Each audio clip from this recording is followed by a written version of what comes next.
Bobby Heenan was manager for Blackjack Lanza, who was in the ring against Pepper Gomez, I think. I'm walking around ringside and telling pictures, and partway through the match, I hear some noise, and I looked, and Bobby Heenan pulled something out of his shirt and pitched it to Blackjack. Well, he threw it a little too hard, and it went over his head, and bounced on the other side of the ring and onto the floor, actually close to where I was. And you know how somebody throws you something and it drops, and you just pick it up and fling it to them without even thinking? Well, that's what I did. Never even gave it a second thought. I guess now, fortunately, it landed in Blackjack's hand. Happened to be a chain, as I learned afterwards, and he wrapped it up and whacked Pepper with it, and went on to the win. Back in the dressing room afterwards, Pepper kind of looked at me and said, "Whose side are you on?" And I didn't even realize what I had done, but I apologized profusely, and he sort of checked me and I said, "Yeah, I understood, no problem." And that was the end of it. But I thought, oh boy, that's fun.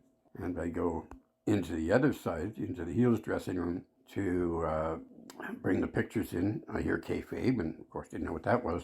And Bobby Heenan comes up to me, says, "Good boy, good toss. Now get out of here."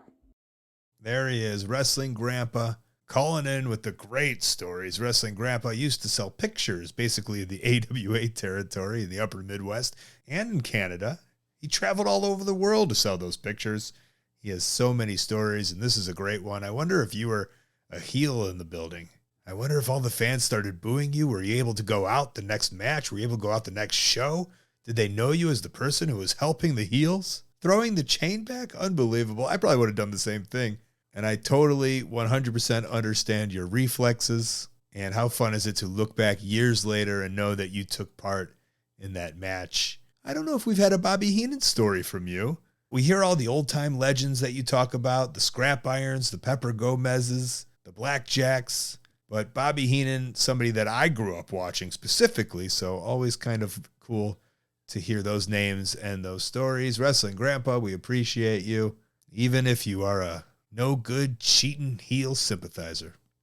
Hey, thanks for watching. That call was part of a whole podcast called Wrestling Anonymous. Listen to the whole thing weekly. Wherever you listen to your podcasts, go subscribe. While you're at it, subscribe right here on YouTube to Colt Cabana's channel. Thank you.